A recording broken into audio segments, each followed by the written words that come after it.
Good afternoon, everybody. It's 5 o'clock on Tuesday, which means it's time for math. My name is Jeremy Jasper with KathleenJasper.com. And as we do every Tuesday from 5 to 6, it's time for math. So if you're not familiar with us, we take 10 problems every Tuesday.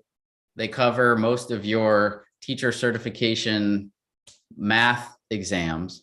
And it's just a way for us to informally go through math problems, try and get you to be a little more comfortable with the problems that you're going to see on your math exams, and to give you some tips, some tricks, hints, something that'll get you to pass your math problems. I understand that math can be difficult for a lot of people. So the way that I approach it is get the right answer any means necessary. So most of the stuff that we do is just trying to get you to that correct answer, try to funnel everything down into the correct answer choice, not necessarily teach you all the skills and the competencies for the math itself, but just to kind of give you enough info so that you pass this exam and then you don't ever have to deal with all this stuff ever again. So that's the objective that I use every week here.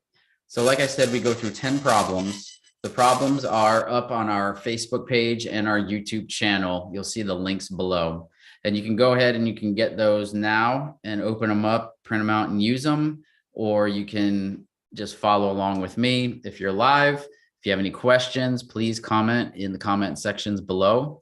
And if you're not live and you really need an answer to something, then go ahead and just shoot me an email, info@KathleenJasper.com, and then you'll be able to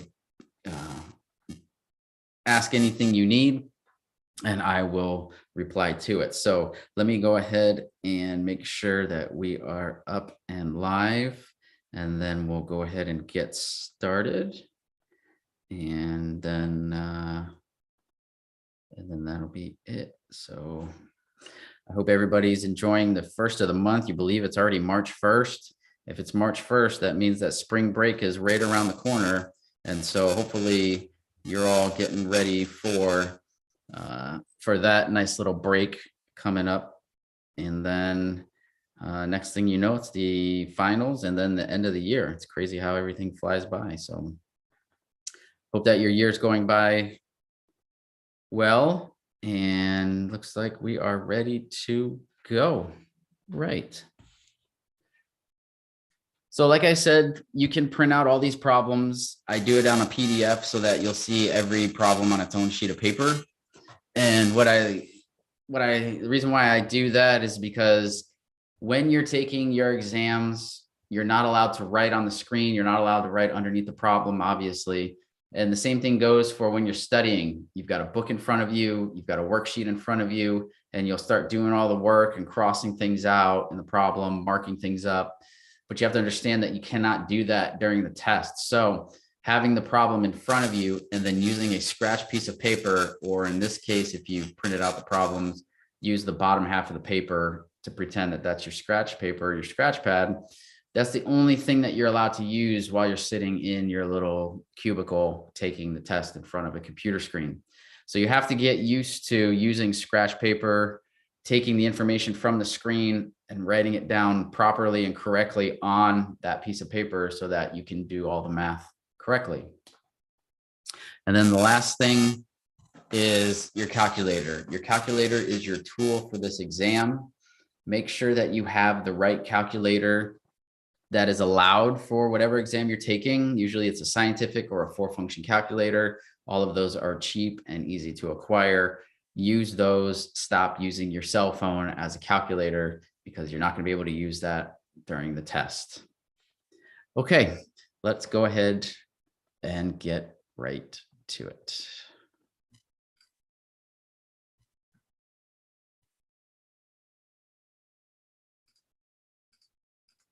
Okay, there we go.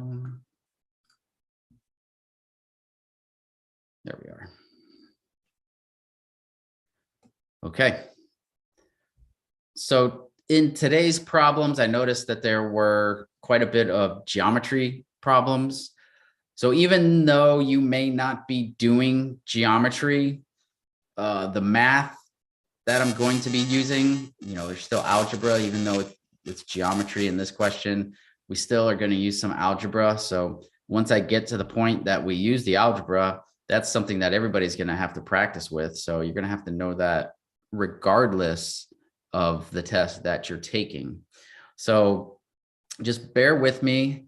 Some problems you may need, some problems you might not need, but I will tell you, just doing math problems over and over and over, strengthening your skills and broadening your math horizons is really going to help you out, make you more comfortable day of the exam. So this first problem here says, in the figure, line L and line K are parallel. Find the value of angle TRS. So I know that this is a blurry shot, but it's what was sent to me. And again, do you have any problems that you have issues with, or you can't figure it out, or the types of problems that you have, send them to me. I'll put the email address up at the end, but just find a way to email us those problems. They'll get to me one way or another, and then we can do them on these Tuesday night sessions. These sessions are for you. These are not for me. These are for you. So I want to cover concepts that you need help with. Okay. All right. So the thing about knowing that these two lines are parallel is that when you put a transversal through parallel line, which is what these lines are called, and I'm only going to do this one right here, is as I make it like this, right? This intersection and this intersection are now exactly the same, or what we call corresponding, because this angle is exactly the same as this one. This angle is this one here, and this one here. Does that make sense? So knowing this about lines and angles and all this, we can now use it to figure out our angles, or where these pairs go. And when you get problems like this, all it is just a puzzle. And so you have to kind of work it around and look and see what you can do to get some values in the right spot. So I see that this 5x plus 10 is over here. And so these intersections are going to correspond with each other. This number has nothing to do with this number, at least that we know right now, because it's on a different transversal, which is this line here. So that's no good. So let's see if we can correspond this 5x plus 10 to anything, and we really can't. So we're going to hold off on that, and I'm going to try and work with this 8x plus 102. So how can I work with this 8x plus 102? Trying to find corresponding angles. So I know that if I take this intersection here, right? So you got to imagine this is angle 1, 2, 3 is a big angle, and 4. There's 4 different angles. Well, if I go ahead and I do this, now this is where it gets tricky, and this is why they give us these problems. I am only concerned with this line here and this line here. Okay. So what that means is that this angle here is the same as this angle here. Let me make it a different color if we can see that. If I know that this here is that 8x plus 102, then this whole thing here is 8x plus 102. But how does that help me? Because I see that I've got the t here, but it's only a part of that angle. See how this little guy is hanging out right here? That's why these problems are so difficult when you're doing them on a computer, because you can't really manipulate them. So what I'm going to do is I'm going to draw here like this. I know this is 8x plus 102. I know that I've got this right here as 110, right? And this whole thing is 8x plus 102. So if I can do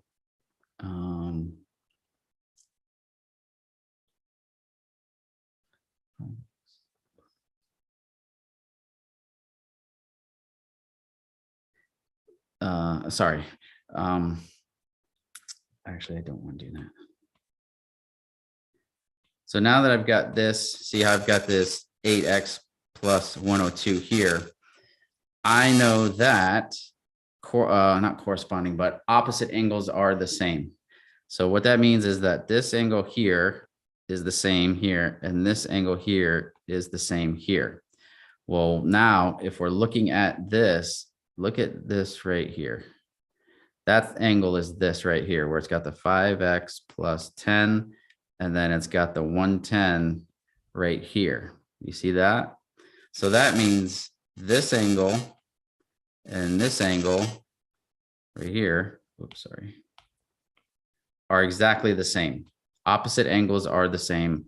We call these vertical angles. And so now we can finally make the equation. So now that I see that, I'm going to do 5x plus 10 plus 110 is equal to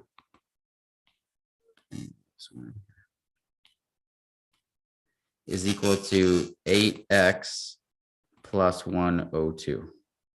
Okay, do you see that? I know that's a lot, but if I show you where that's coming from, another way of doing it is this angle here. Okay, these two are the same. So if I do this angle here, right, these two correspond to each other because they're on the same transversal. And so that's why I can take that 5x plus 10 and then the 110, and that's going to give me what this 8x plus 102 is. Okay. All right. Hopefully that makes sense. And then now it's just math. Now it's just doing math. So that's the most difficult part of this problem, is trying to find out where the numbers correspond, flip over, do their thing. So now it's just algebra. So I've got, let me write it over here a little bigger. I'm going to combine. So I've got 5x plus, and this is going to be, I'm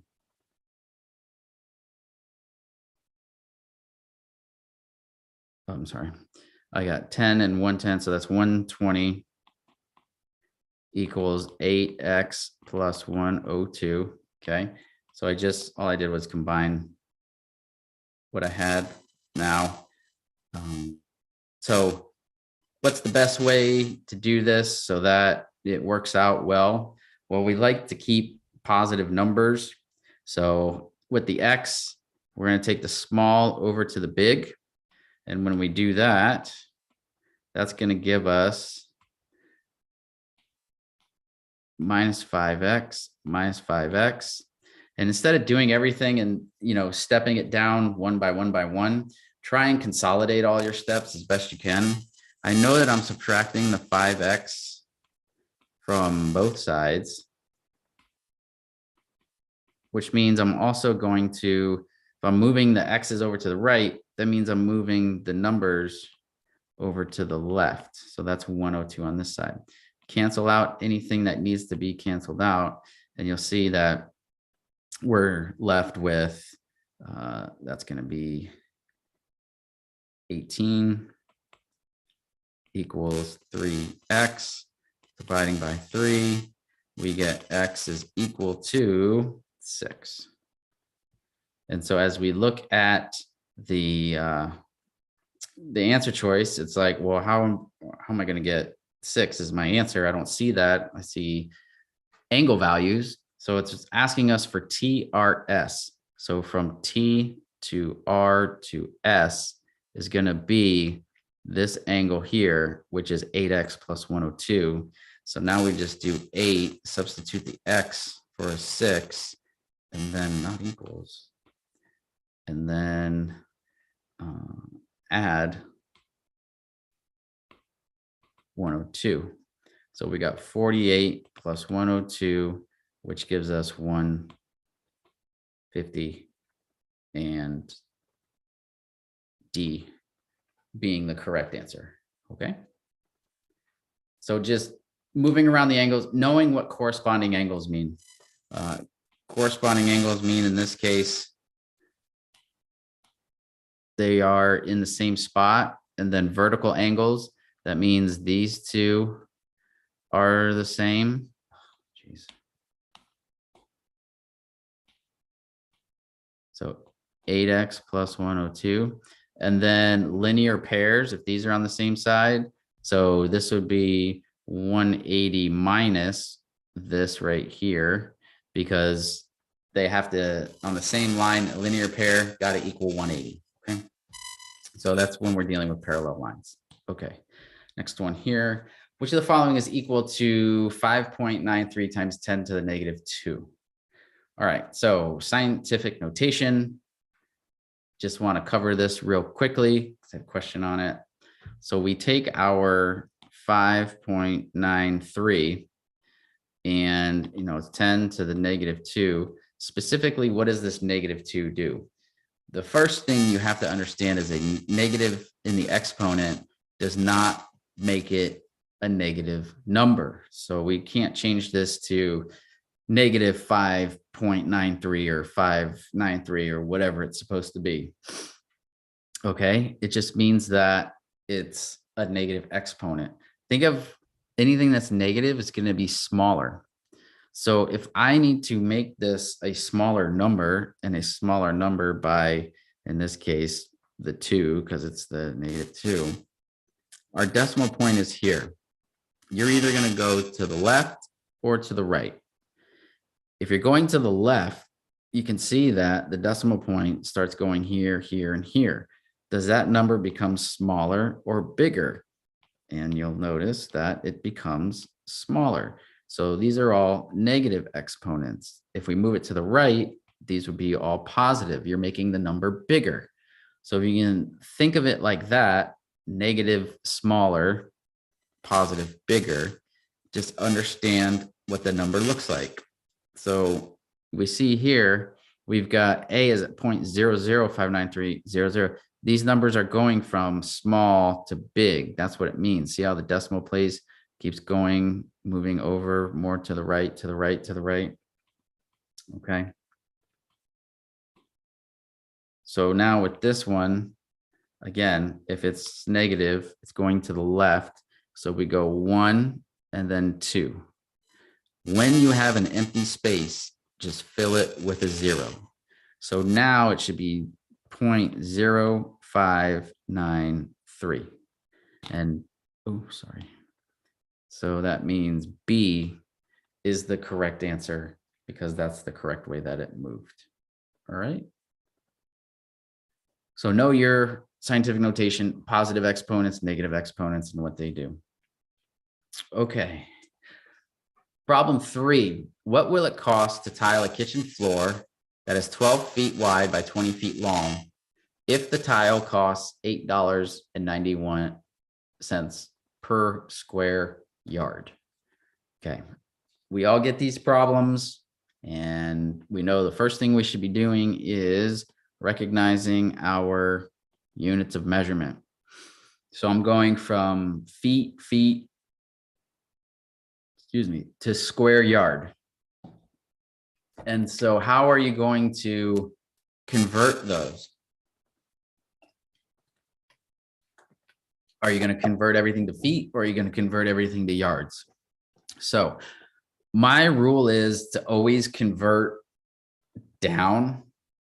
So the smaller the unit, the easier the numbers are to work with, because that means we most times won't get a decimal or a fraction, but that's not always the case.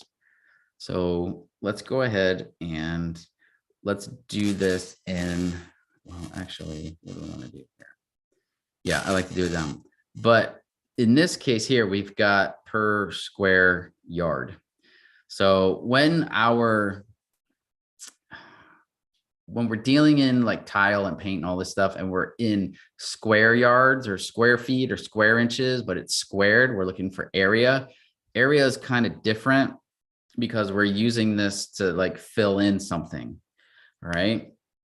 So I first want to go by this one here. So it's opposite of what I usually would do, just because we're tiling something, or we're putting sod down, or we're covering it in paint, or just anything. We need the area of it.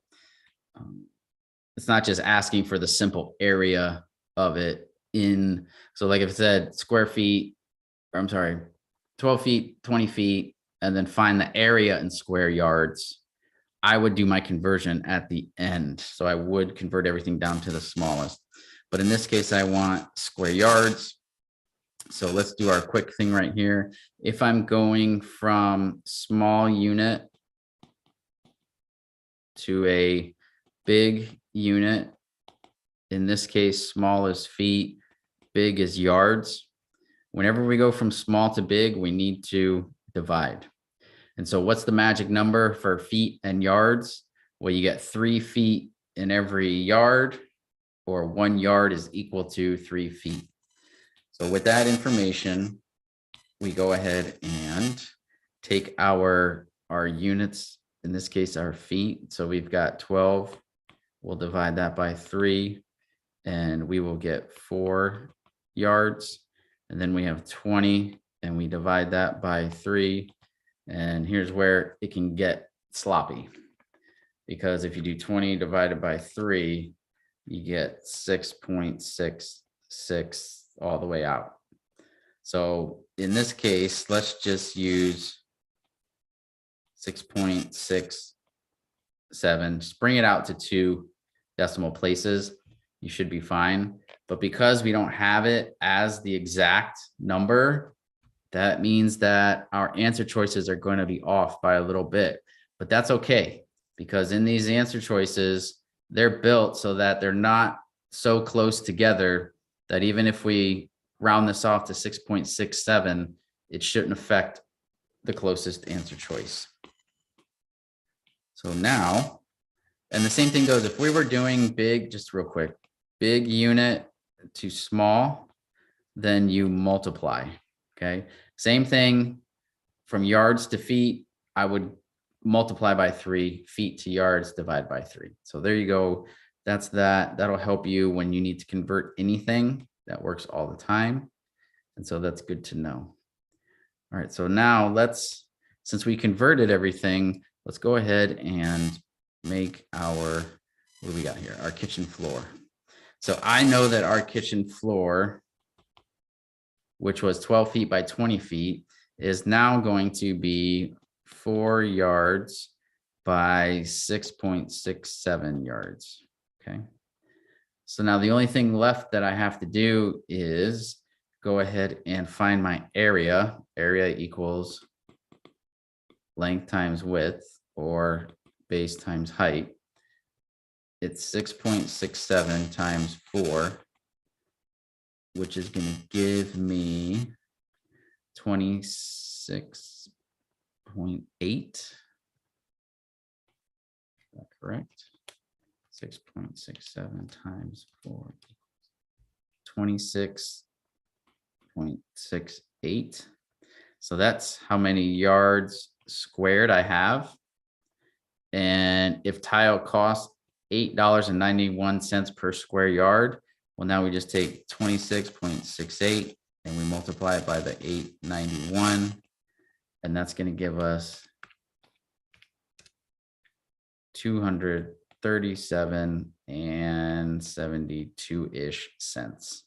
And so when we look around, I see 237 right here, but I see the 60 cents.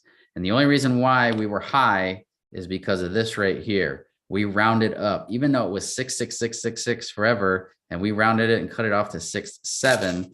That is enough to make it jump up. What is that? Another 12 cents. So you see how when you estimate, you're in the ballpark, and that's good. You don't necessarily have to be the exact number, because these are multiple choice.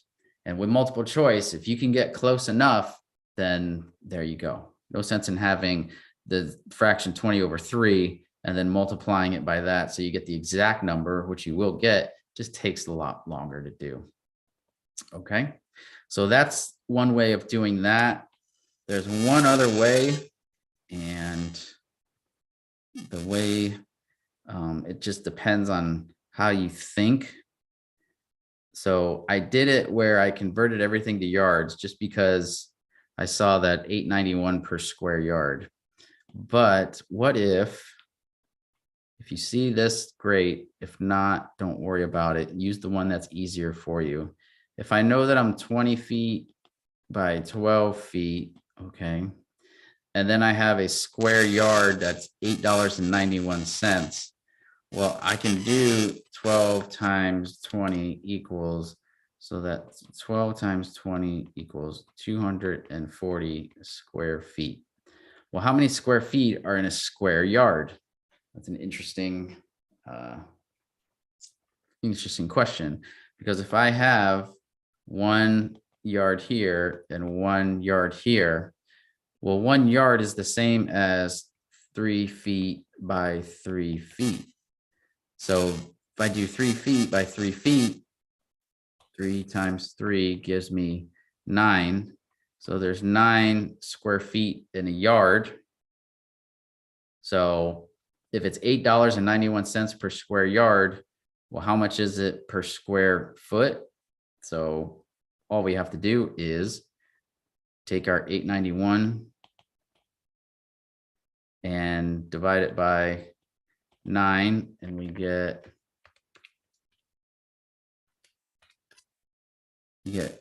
99 cents per square foot.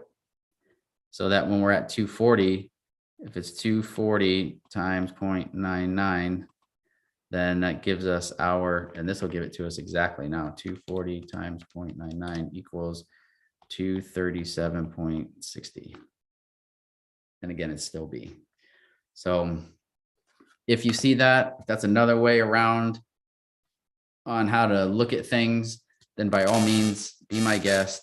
But I'll always try and show you many different ways to solve a problem. And then you always pick the one that's most comfortable for you. I don't ever want to force one way or another on you, because if you don't get it, you don't get it. And if there's another way to do it and that's the way you get, and even if it's longer, it's okay. I'd rather you get the right answer, get it within the ballpark so you can get the right answer. Okay. Here's a good one. There are 25 total goats and chickens on a farm. If these farm animals have a total of 66 legs, how many goats are on the farm? So this problem requires you to have some general knowledge. Specifically, how many legs does a goat have and how many legs does a chicken have? And if you didn't know, goats have 4 legs and chickens have 2 legs, okay? If you didn't know that, then it's going to be very difficult for you to solve this problem. So how do we solve this problem? It's specifically looking for how many goats are on the farm. So the way that we do this is, if I have goats and chickens, this is going to be a systems of equations. I have goats and I have chickens. When I add my goats and chickens together, I should have 25. So that equals 25. Okay. Then the next one says, well, if I know that each goat has 4 legs, so that means 4 legs for every goat plus 2 legs for every chicken should equal, and that's why they give you this total here, which is 66. So now it's asking us to solve for goats. So how are we going to solve for goats? Well, that means we need to keep G in as our variable for both equations. When you have 2 variables, in this case, G and C, you have to have 2 equations to solve them. So I need to manipulate the equations using any number of ways. In this case, you're going to use either substitution or elimination. So elimination would be, I've got these stacked up, so you have G on top of G and C on top of C. If I could subtract these somehow so that the C would be eliminated, then I could do it by elimination, which I could do.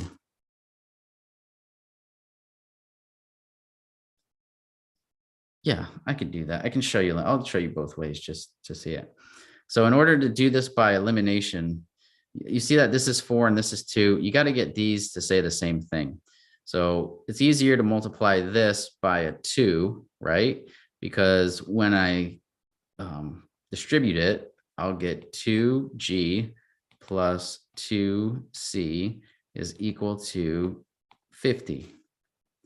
So now I take these two equations, right? This one's now gone because it's down here. And the only way to eliminate the 2's is to subtract them. So I'll subtract. You're subtracting both equations. So I'll do 4 minus 2 gives me 2g. These will cancel out because 2 minus 2 is 0. And then equal to 66 minus 50 is going to give me 16. So I divide by 2, I divide by 2, and I get g is equal to 8. And so it says how many goats, specific, not how many legs, but how many goats. So if there are 8 goats on the farm, then that is the answer. Problem 4 is A. A way to check that would be going back to the original equation. If I know g is equal to 8, just clean this up here.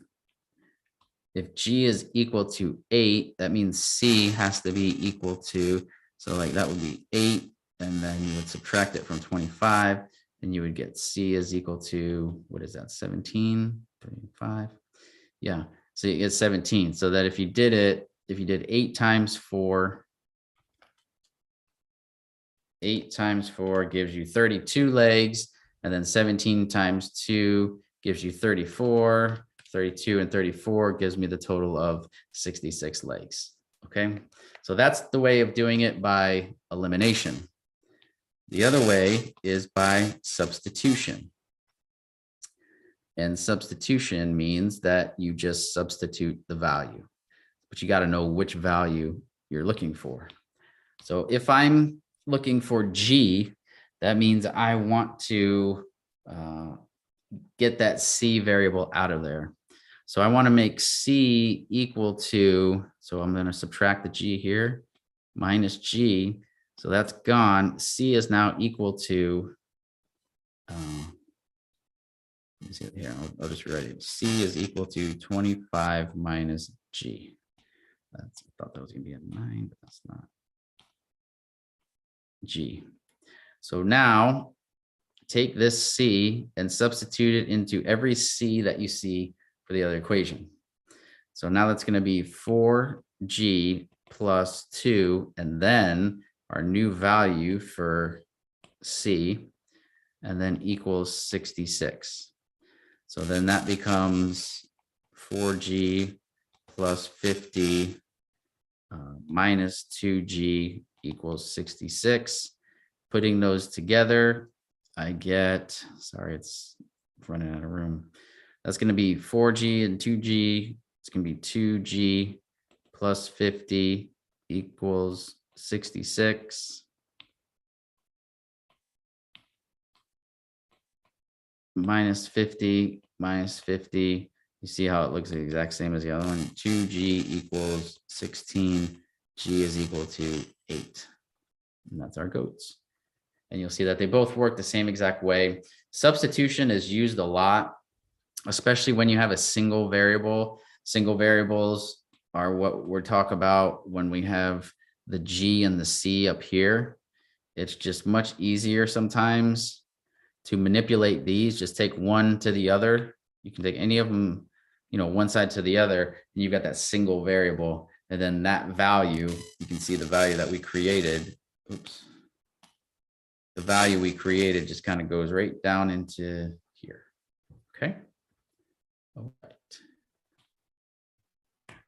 All right, problem number 5. The second angle of a triangle is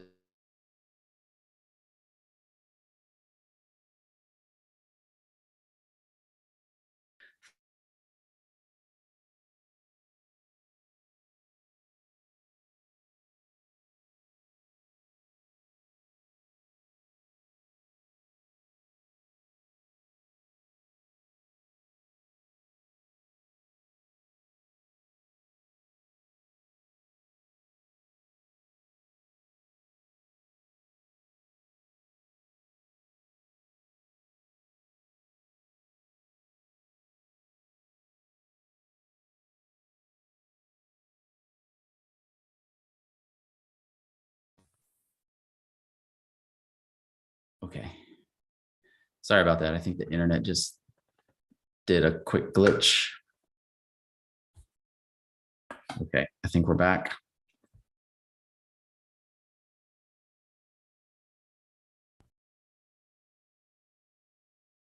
Okay. Okay, sorry about that. We've got our first, second, and third angle. So I know if we want to, let's call this the first, the second, and the third. It doesn't matter which one, as long as you follow along with what you see in the problem. So it says the second angle of a triangle is twice as large as the first. So our first angle, we're going to make our variable because everything is basing off of that first angle. And so we need to get a value for it. And so in this case, our value is going to be our variable. So the second angle of the triangle is twice as large as the first. Well, if my first is x, that means this is going to be twice or 2x. And the third angle is 20 less than the first angle. So less than the first angle is going to be x minus 20. I'm taking 20 away from. If I take it away from, then that means it's, oh man. Okay, it kicked me off and I'm talking and I'm not realizing. And there we go.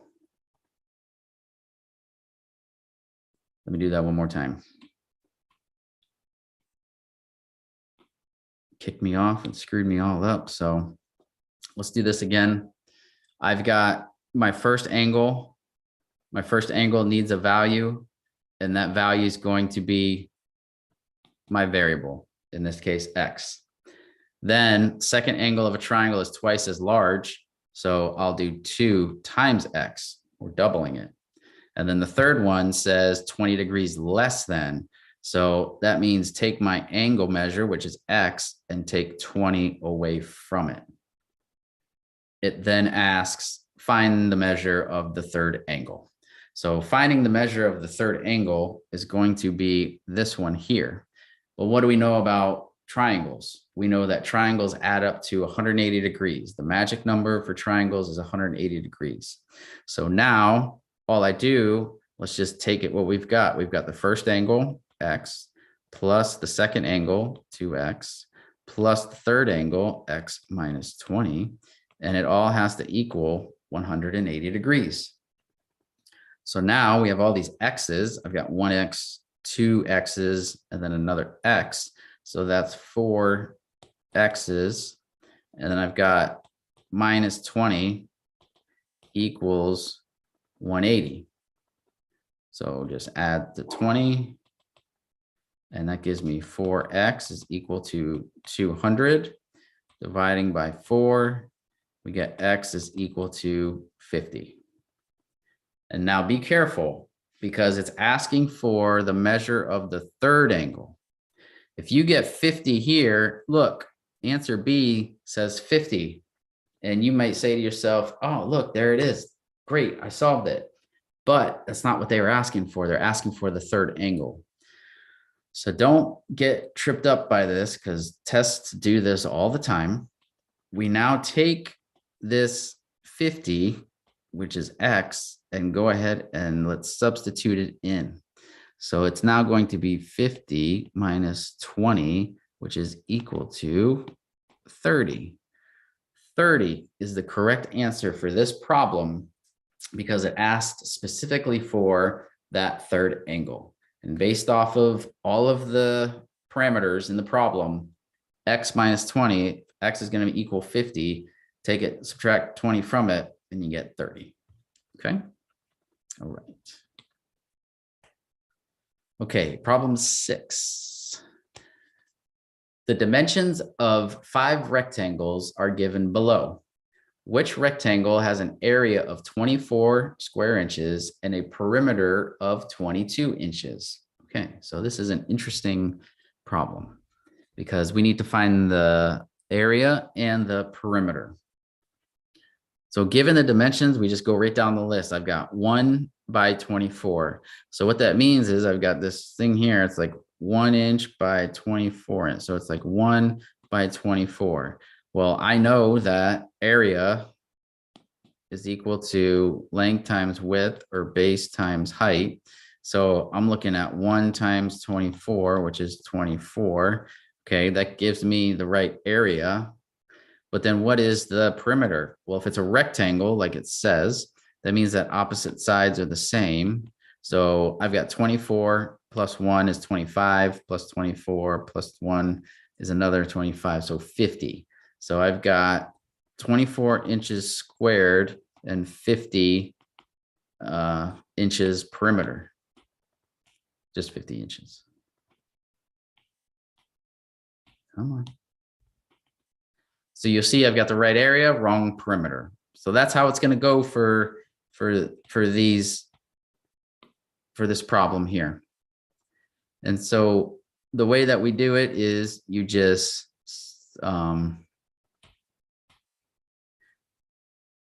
this is out. Then we do 2 times 12. 2 times 12 gives me 24. That's correct. But now how do I do the perimeter? So they're all the same size. So I do 2 plus 12, and then I'll multiply by 2. Think about it, because there's 4 dimensions. Both 2 of these are the same. So it's going to be 14 times 2, which is equal to 28. Nope, that doesn't work out. So that's not going to work. And if you can do it in your head, it's a lot quicker. And I'm sure most of you can. I'm just showing you each.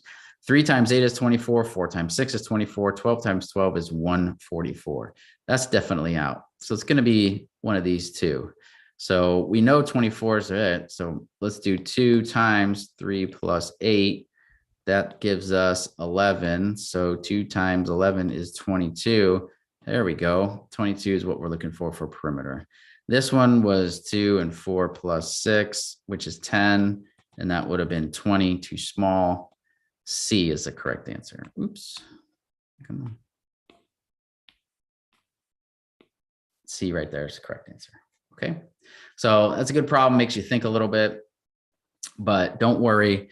It's something that you can get pretty quickly. Just know that perimeter is at all sides. Area is base times height, length times width. Okay. The second hand of a clock is 5 inches long. Approximately how far does the tip of the hand travel in 45 seconds? I think that was supposed to be the second hand, but either way, I think you get the idea. So here is our clock. Let's do this. Let me put it over here. Here is our clock. And we have a second hand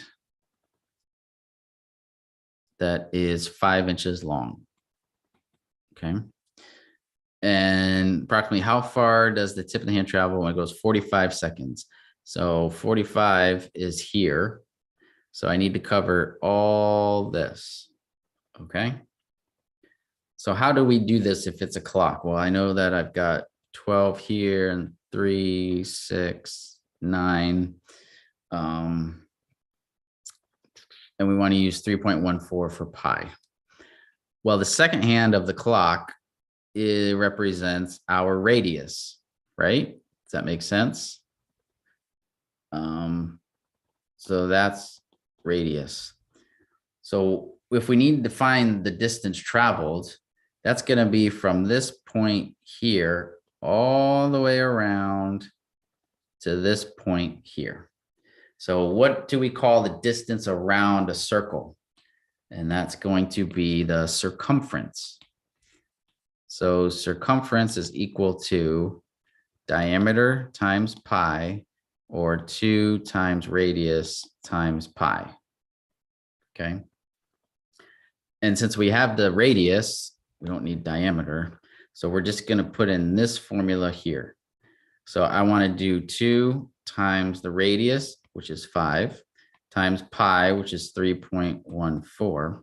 And that gives me, think about what that gives me. That gives me, because it's the whole thing, that's going to give me all the way around. Well, how do I get to this point right here where I stop at 45 seconds? Well, on a clock, that's why I put the 12, 3, 6, and 9.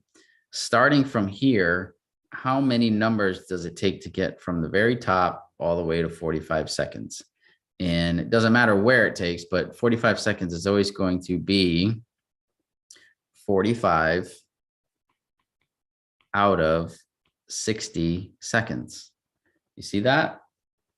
So 45 out of 60, you take 45 out of the 60 seconds, and that's where you end up. So that's how much of the circle we need, because see how it's a fraction. Fraction is less than, so that's going to take us away from less than the whole. So let's go ahead and you can string this along your calculator, but let's just say take a second. So we do 45 divided by 60 because I want to get that. So it's going to give us 2 times 5 times 3.14 times 0.75, right? 45 seconds is 3/4 of an hour. Okay. And now just put it in times 3.14 times 5 times 2, and we get 23.55. So that is our answer. That means from the 12 all the way around on a 5-inch second hand, that will travel a distance of 23.55 inches. And as we look here, we're approximating, so 23.6. So D is the correct answer for this question. Anytime they give you this, I mean, this is good. And these are like middle school problems. This is something you'll see in a middle school type of problem. But I just want you to know, anytime they're not taking the entire portion of the object, a lot of cases it's going to be a circle, because that's what we do. We kind of cut off a certain section of a pie or something like that. But just know that this right here gets you, you take whatever you're going, in this case, there's 60 seconds in a clock. So how many are you going? You're going 45 of them. So 45 out of 60, how many you have over the total, and that gives you all you need. Okay. Problem number 8, here's a good one. Which of the following is equal to 4 and then the value of 5 minus 2 squared minus 2 squared? So ultimately, this is just going to come down to order of operations and not solving it incorrectly or doing it too quickly. But we want to go ahead and rewrite the problem that we have it. And so now what do we do first? Well, I'll just step it out first. We'll do 4, and then we can do what's in the parentheses. In the parentheses is 5 minus 2. So that gives us 3, and then squared, and then minus 2 squared. Next is the squared goes with the 3. You don't do 4 times 3 and then square that. So it's going to be 4 times 9, and then minus 2 squared is going to give me 4. 4 and 9 is going to give me 36 minus 4, which is going to equal, what did I do? That is, what did I just do? Why did I just do that?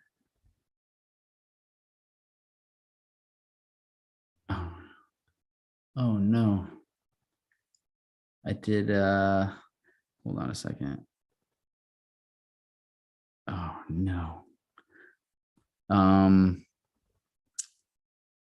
it, that is, I'm sorry. I think the original had a cube there. Okay. That's my fault. I apologize.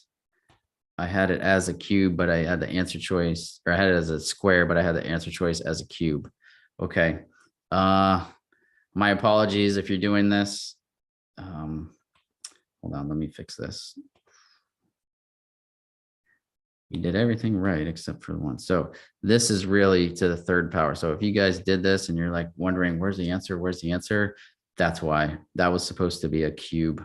And I apologize. I will fix that on the answers. But I've got 2 cubed, 2 cubed, 2 cubed becomes 8. 2 times 2 times 2.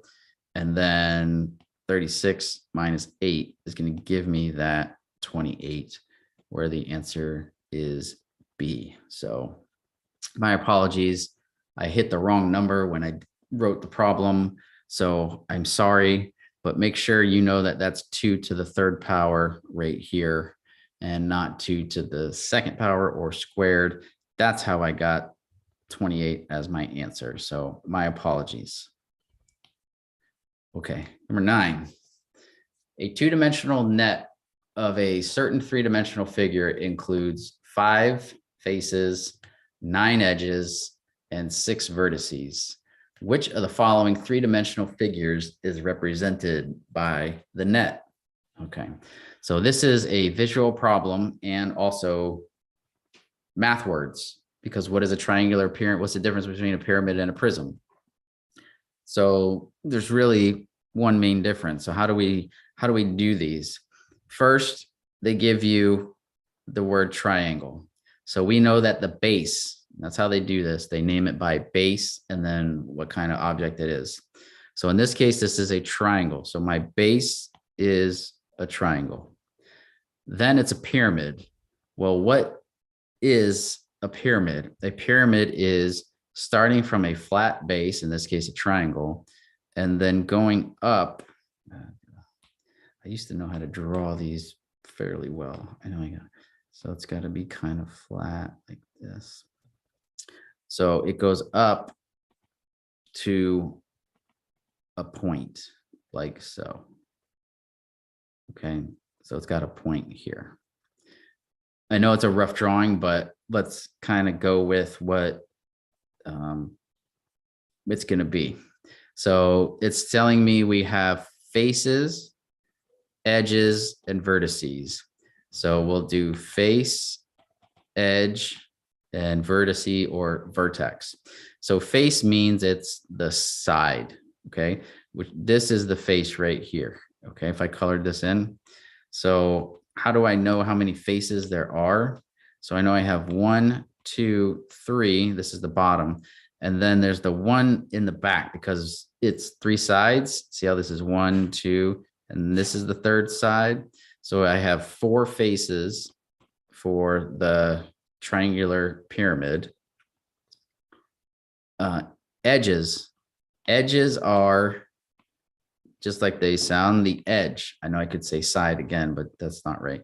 These are the edges. Edges are the lines, okay? So how many lines are there in this triangular pyramid? And you'll see that there's 1, 2, 3, 4, 5, 6. So there are 6 edges in a triangular pyramid, okay? And then finally, try and clean this up.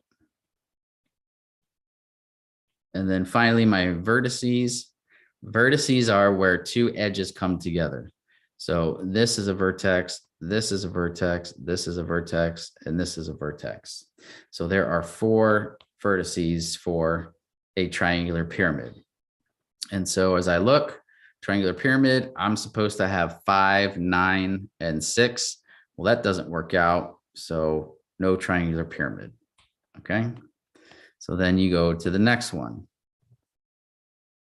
And it's all about knowing what the shapes are. That's all it is. It's a little tedious, but you would draw this a lot quicker than I am. I'm just going through it a lot slower. So then the next one is a triangular prism. So a triangular prism means that both bases are the first word. So here, like that. Okay, see how both bases are triangles? So then let's go ahead and let's find our faces, edges, and vertices.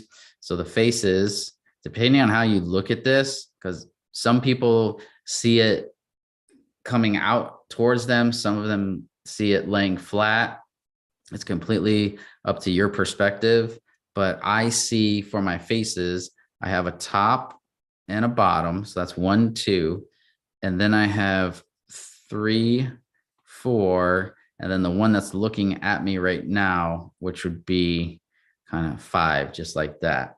Okay, so 2 around the triangles are 1 and 2, and then 3 faces make it around completely. So there's 5 faces in that. The next one is going to be edges. So I got 1, 2, 3, 4, 5, 6, 7, 8, 9. 9 edges in a triangular prism. And then finally, my vertices. I've got 1, 2, 3, 4, 5, 6. And so that matches up. 5 faces, yes. 9 edges, yes. 6 vertices, yes. Triangular prism is going to be my answer. Okay. And then just real quick, just so I can show you, I'll go through. Obviously, that's the answer, so we don't need to go anymore. But same thing, rectangular pyramid. So here's a rectangular pyramid. Oh, this is not going to look good. So a rectangular pyramid. That means this is going to come up here. This is going to come up here. This is going to come up here. This is going to come up here. It's a little wonky, I know, but the faces, okay, because this is the base. So I got 1, 2, 3, 4, because it's a pyramid around, and then 5, right, for the base. Edges are 1, 2, 3, 4, 5, 6, 7, 8. And then vertices are 1, 2, 3, 4, and 5. So you'll see that doesn't work. And then for the prism, again, rectangle like so, rectangle like so, here, here, here, here. And again, faces, 1, 2, a rectangular prism. I know it's like a cube, but it's just not right. So faces give me 6 faces, and then the edges, 1, 2, 3, 4, 5, 6, 7, 8, 9, 10, 11, 12. That's a big one. And vertices, 1, 2, 3, 4, 5, 6, 7, 8. Okay. So there's a lot going on there. Just as long as you know what your shapes look like, and then can you see them when you draw them out. Okay. All right. Next one. Last problem. Okay, we've got Elisa and Troy wrote a number as shown. The digit 7 in Elisa's number represents how many times what the digit 7 represents in Troy's number. Okay, so this is on a lot of tests. They want to know this base 10, we use a base 10 system. So do you understand it? It's saying we've got this 7 here and the 7 here. How many times bigger is Elisa's than Troy's? Well, we can look at it a couple of different ways. You can see if I just pull out the 7 here, the 7 is in this spot. So the 7 is in the 700,000, right? And that's equivalent to 7 times 10 to the 1, 2, 3, 4, 5. Okay, does that make sense? This is 70,000. I know the number is 78,533, but we're just focusing on the 7. So 70,000 is the same as 7 times 10 to the, and you've got to the 4th. How did I get these numbers? Your decimals here, go 1, 2, 3, 4, 5. That's how I got 5. Decimals here, 1, 2, 3, 4. That's how I got the 4. How many times is it that number? Well, look here. 1 is 10 to the 5th and 1 is 10 to the 4th. So it's really 10 to the 1 power, which is equal to 10. So that may look a little weird at first, but essentially if I do 70,000 times 10, that gets me to 700,000. And that's all that they're looking for. We use a base 10 system. So that's why it's easy to go ahead and do problems like this by just counting. So you can do it by scientific notation like I've shown here, or you can just take this number and know that for every one I go is 10. So if I'm going from here to here, which is lines up this, then it's only 10. What if what if we were talking about the sixes? So I got 6 here and 6 here. This goes 1, 2, 3. It takes me 3 to get there. So that's 10 times 10 times 10, which is 1,000. So this 6 is 1,000 times this 6. So hopefully that makes sense. All you do is just you're counting the spaces. Every space you count gives you another 10. It gives you another 10 by multiplying by 10. Don't add 10, just multiply by 10.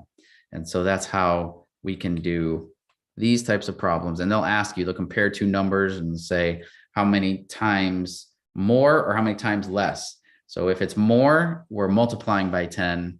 If it's less, we're dividing by 10. So it'll be a fraction of. So just so you know, whenever you encounter a problem like this. All right. Last is the slide for the answer key.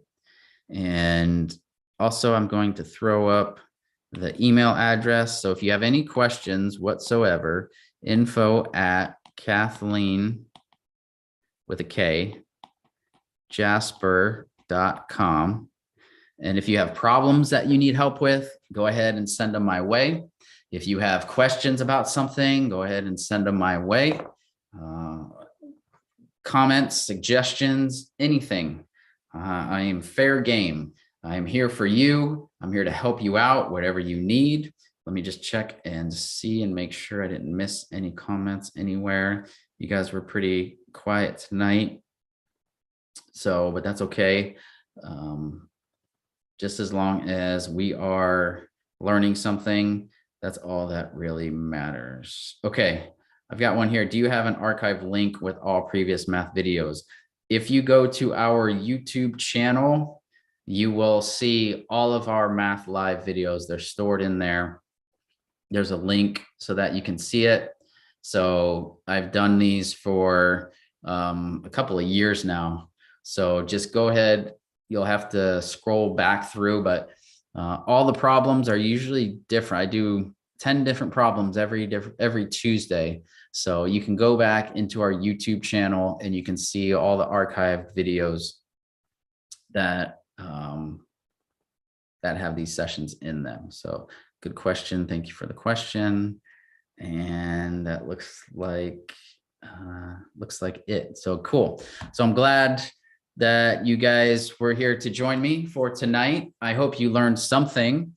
Again, if you need anything, that's what we're here for. We're here to help you out with these sometimes difficult math questions and these tests because they are a pain in the butt. So March 1st, we are almost halfway through the semester, which is a good thing. I hope everybody is doing well. I hope that, schools are getting back to some sort of normalcy. And next thing you know, we've got our standardized assessments for our kids. Hooray for them.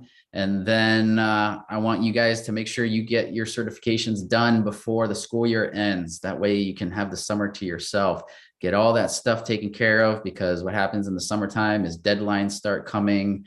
And if you miss out and you have a temporary certificate, that can be a real problem. So make sure you're scheduling your teacher certification exams. And if you need any more help with the math, by all means, please let us know. Check out our Facebook, YouTube, Instagram, all of our major socials, our website, KathleenJasper.com, and for all the content that you need.